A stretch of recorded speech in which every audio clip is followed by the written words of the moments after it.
বাংলাদেশ সরকার তার কর্মকর্তা কর্মচারীদের বেতন দেয় বছরে ৮০,০০০ কোটি টাকা, আর কর্মকর্তারা চুরি করে দেশের মানুষ থেকে দুর্নীতি করে খায় ১২,০০০ কোটি টাকা। কত?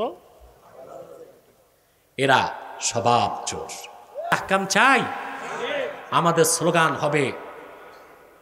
স্লোগান হবে বাংলার মুসলমানের সেন্টিমেন্ট আল কোরআনের পার্লামেন্ট। স্লোগানটা মনে থাকবে? বাংলার মুসলমানের সেন্টিমেন্ট আল কোরআনের পার্লামেন্ট। সেটা হলেই এই জিকিরটা চালু হবে বাংলাদেশে। আল্লাহ তার রসুলের আইন আমাদের সমাজ ও রাষ্ট্রে নাই বলেই তো পৃথিবীর কোথাও ন্যায় বিচার নাই। আমাদের এক বিচারপতি দুঃখ করে বললেন গত সপ্তাহে, বিচারের বাণী নিভৃতে কাঁদে। আমি বলি না, এখন বিচারের বাণী আদালতের বারান্দাতেই কাঁদে, সবাইরে দেখায় দেখাই কাঁদে, ঠিক কিনা? আগে গোপনে কাঁদতো, এখন বলা হয় আইনের শাসনের কথা। মুসলমান মনে রেখো, সেকুলারিজম, কমিউনিজম, ন্যাশনালিজম, সোশ্যালিজমের দ্বারা পৃথিবীতে আইনের শাসন কায়েম হতে পারে না। আইনের শাসন কায়েম করার একমাত্র গ্যারান্টি দিয়েছে ৩০ পারা কোরআন। পৃথিবীর কোথায় আইন পাবেন আপনি? বাংলাদেশ বাদ দেন, যে দেশ আইন দিয়ে চলে বলা হয় যুক্তরাষ্ট্র, সে দেশে একটি বিড়ালকে হত্যা করলে $৬,০০০ জরিমানা করা হয়। কত? কিন্তু শ্বেতাঙ্গ যদি কৃষ্ণাঙ্গকে নিউ ইয়র্ক সিটিতে পিটায় মারে, তার মৃত্যুদণ্ড হয় না। বিড়াল মারলে কত? $৬,০০০। বুঝছেন? আপনার সারা বছর চলবে, প্রায় 4,80,000 টাকা। মারলে কি বিড়াল মারলে কত? $6,000। কিন্তু শ্বেতাঙ্গ কৃষ্ণাঙ্গকে হত্যা করলে,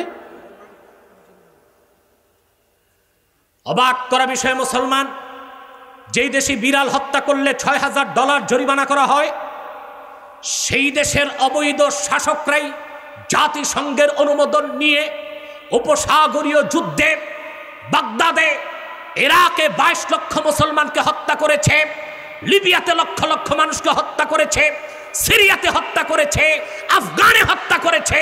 সেই দেশের স্বৈরাচার শাসকদের বিচার যুক্তরাষ্ট্রে হয় নাই।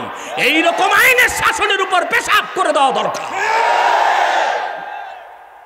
এটা কিসের আইনের শাসন? আইনের শাসন দিতে পারে কে? সহিহ মুসলিম হাদিস নাম্বার যতটুকু মনে পড়ে আমার 4505। কুরাইশ বংশের মেয়ে চুরি করছে, রাসূল করিম সাল্লাল্লাহু আলাইহি সাল্লাম হুকুম করলেন হাত কাটো। চোরের শাস্তি কি? সব চোর না, চোর দুই প্রকার, স্বভাব চোর, অভাব চোর। কয় প্রকার? স্বভাব চোর, স্বভাব চোরের হাত কাটতে হবে। অভাব চোরকে শরীয়তে হুকুম হচ্ছে, কেউ যদি ক্ষুধার যন্ত্রণায় চুরি করে তার হাত কাটা হবে না, তাকে তাজির করা হবে, একটু ব্যাট লাগায় দিলে হবে। কারণ সে কি অভাব চোর না স্বভাব চোর? অভাব চোর। শরীয়ত সেই ক্ষেত্রে মেকদার নির্ধারণ করেছে, যদি চুরির পরিমাণ 10 দিরহামের বেশি না হয় হাত কাটা যাবে না। সেজন্য আমার দৃষ্টিতে যারা জুতা চোর, লোটা চোর, মোবাইল চোর, এগুলো অভাব চোর। না খেয়ে মরতেছে, চুরি করতেছে, ঠিক কিনা? কিন্তু যারা ঢাকা বিশ্ববিদ্যালয় থেকে মাস্টার্স অনার্স করে, ক্যামব্রিজ অক্সফোর্ড থেকে ডিগ্রি নিয়ে মাথা ভর্তি বিলিতি গোবর বহন করে বাংলাদেশে আসে, তারপরে এসি কামরায় নরম কেদারায় বসে 30,000 টাকার কলম দিয়ে ফাইল ঠেকায় ঘুষ খায়, ওরা স্বভাব চোর। আপনি জানেন বাংলাদেশ সরকার তার কর্মকর্তা কর্মচারীদের বেতন দেয় বছরে 80,000 কোটি টাকা, আর কর্মকর্তারা চুরি করে দেশের মানুষ থেকে দুর্নীতি করে খায় 12,000 কোটি টাকা। কত? এরা স্বভাব চোর। আল্লাহর হাবিব বললেন, কুরাইশ মহিলার হাত কাটো। কি কাটো? সাহাবায়ে কেরাম যারা কুরাইশ, চিন্তায় পড়ে গেলেন, এত উচ্চ বংশের মেয়ে একটা অপরাধ করছে, সমস্যা কি? হাত না কেটে শাস্তি কমানো যায় কিনা? সুপারিশ করার সাহস তো কারো নাই। আল্লাহ রাসূল সাল্লাল্লাহু আলাইহি ওয়াসাল্লাম আদর করতেন হযরত যায়েদের ছেলে ওসামাকে, বাচ্চা মানুষ। সাহাবায়ে কেরাম ওসামাকে বলেন, ওসামা তুমি যে রাসূলুল্লাহর কাছে বলো কুরাইশ বংশের উচ্চ বংশের মেয়ে তার হাত না কেটে পারা যায় কিনা। সুপারিশ শুনে আল্লাহ রাসূল বুঝলেন এটা বাচ্চা সুপারিশ না, এটা বড়দের সুপারিশ। সহিহ মুসলিম 4505 নম্বর হাদিস। আল্লাহর হাবিব মসজিদ নববীর মিম্বরে বসে ছোট্ট একটা খুতবা দিলেন। খুতবার এক পর্যায়ে বললেন, সাহাবায়ে কেরাম শুনে রাখো, ওয়া আইমুল্লাহ লাউ আন্না ফাতিমাতা বিনতে মুহাম্মদ সাল্লাল্লাহু আলাইহি ওয়াসাল্লাম সারাকাত লাকাতাতু ইয়াদাহা। আল্লাহর কসম, আজকে যদি আমার মেয়ে ফাতেমাও চুরি করত, আল্লাহর কসম আমি নিজে তার হাত কেটে দিতাম। এটা আইন, এটা কি? এটা আইনের শাসন। এটা কি? আইনের শাসন। এই আইনের শাসন দিতে পারে কে? এই কোরআনে আর রাসূলুল্লাহর হাদিসে যত আইন এসেছে এই সবগুলোকে আল্লাহ বলছেন জিক্র। কি বলছেন?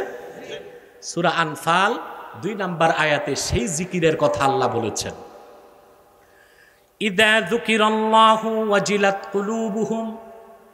যখন খাঁটি মুমিনগণের সামনে আল্লাহর বিধান চলে আসে, আল্লাহর বিধান শোনানো হয়, সেই বিধানকে মানার জন্য তাদের মনটা প্রস্তুত হয়ে যায়। সুবহানাল্লাহ বলবেন না? এখন বাংলাদেশে রাগ করবেন না, 3 লক্ষের উপর মসজিদ আছে, হাজার হাজার মাদ্রাসা আছে, খানকা আছে, পীর আছে, মুরিদ আছে, সবাই সকাল সন্ধ্যার জিকির করছে।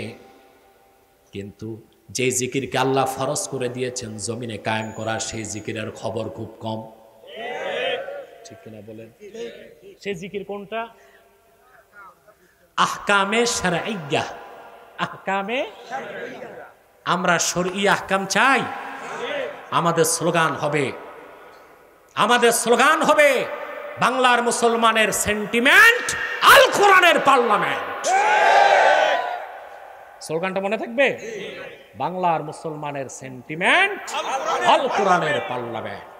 সেটা হলেই এই জিকিরটা চালু হবে বাংলাদেশে। নতুবা খানকার জিকির চলবে, মসজিদের জিকির চলবে, মাহফিলে জিকির চলবে, হালকা জিকির চলবে, আল্লাহ যে জিকিরের কথা বলেছেন তা হবে, আর আমরাও পরিপূর্ণ মুমিন হতে পারবো না। এখন আসেন, এই জিকিরের সাথে আল্লাহ সম্পর্ক করলেন কলবের। আল্লাহ বলেছেন কুলুবুহুম। কি বলছেন? কলবের বহুবচন হচ্ছে কুলুব। আপনাদের কলব আছে না কলব ছাড়া? বলেন তো কি? কালব না, কালব হইল কুত্তা। কালব বলবেন না, কালব তো কুত্তা। কল কি বলবেন? এটা আপনার বাম বুকের 2 আঙ্গুল নিচে, তবে মাথাটা ডান দিকে মাঝ বরাবর, আর রুহুটাও মাঝে থাকে। কোথায় থাকে? সুবহানাল্লাহ। এই যে অন্তর, কলব, এটা আসল। এটা কি? এটা ঠিক, মানুষটা ঠিক। এটা বরবাদ, মানুষটা বরবাদ। আমি বলে থাকি একটা মানুষ, হিউম্যান বডি অ্যাজ লাইক ই স্টেট। মানুষের দেহটা একটা দেশের মতো। কিসের মতো? আর সেই দেশের রাজধানী হচ্ছে হৃদয়। হৃদয় ঠিক, দেহ ঠিক। হৃদয় বরবাদ। মডার্ন ওয়ার পলিসি, বর্তমান যুদ্ধ নীতিও এটাই বলে, রাজধানী যার দখলে দেশ তার দখলে। রাজধানী যার দখলে, শয়তান এটা ভালো করে জানে। এই জন্য শয়তান মানুষের নাক দখল করে না, কান দখল করে না, মাথা দখল করে না, দখল করে কি? রাজধানী। ও জানে রাজধানী আমার দখলে মানুষটা। এটা বিশ্বাস করলেন না? হাদিস সাক্ষী, শয়তান ঘুমায় রাতের বেলা মানুষের নাকে। আপনাদের নাক হচ্ছে শয়তানের বেডরুম। ফজরের সময় যখন ওযুতে নাকে পানি দেন, শয়তান পালায় যায়। কিন্তু যেই অধম ফজর নামাজটা বাদ দিয়ে দেয়, শয়তান আরাম করে ঘুমায়। সূর্য ওঠার পর শয়তান আর ঘুমায় না, তার সময়ের মূল্য আছে। ঘুম থেকে উঠে, উঠার পর সে কি করে? বেনামাজি ব্যক্তির কানে পেশাব করে, তারপর চলে যায়। এটা সহিহ বুখারীর হাদিস। রাসূল করিম সাল্লাল্লাহু আলাইহি ওয়াসাল্লামের কাছে বলা হলো যে এক ব্যক্তি ফজর নামাজ পড়ে না, আল্লাহর হাবিব বলেছেন বালা শায়তানু ফি উযনিহি, শয়তান তার কানে পেশাব করছে। কি করছে? ফজর নামাজ পড়েন তো আপনারা? কথা বলেন, শুনতেছেন আমার কথা না ঘুমাচ্ছেন? কে কি ঘুমান একটু হাত তুলে দেখান। একজন পাওয়া গেছে।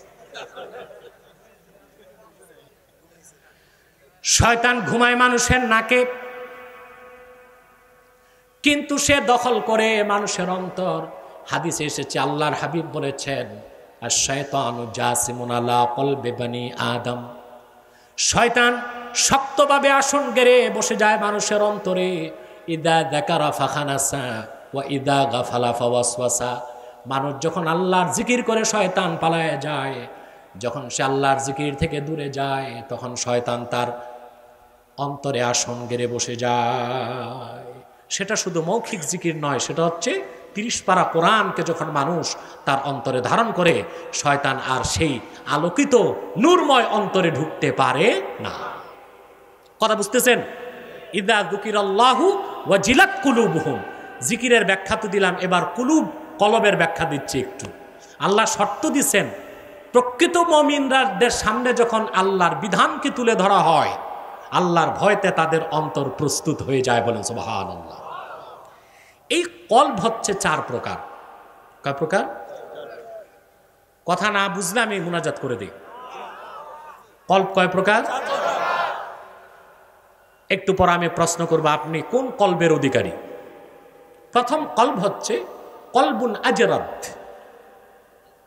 কলবুন আজরাত, মুমিনের কলব, যে কলব পুরাটাই আল্লাহর ইমানের নূরে নূরানি। এই কলবের কথা আল্লাহ কোরআনে বলেছেন, ইয়াওমা লা ইয়ানফাউ মালুন ওয়ালা বানুন ইল্লা মান আতাল্লাহা বিকলবিন সালিম। এই অন্তরটা হলো কলবে সালিম, সুস্থ হৃদয়, আর এই অন্তরের পুরাটাই নূর। সুবহানাল্লাহ। ইয়াজহারু মিনহু নূরুল ঈমান ওয়া ইয়াতালা'লাউ, ঈমানের নূর চমকাতে থাকে এই অন্তরে, আর এই অন্তর থেকে সর্বদাই নূর প্রকাশ হতে থাকে। বলেন সুবহানাল্লাহ। এটা কলবুন আজরাত, কলবুন আজরাত। 2 নাম্বার হচ্ছে কলবুন মাগলুফ, পর্দা দিয়ে ঢাকা অন্তর। এটা হচ্ছে কলবুল কাফের, কাফেরের অন্তর। কলব পুরাটাই কি দিয়ে ঢাকা?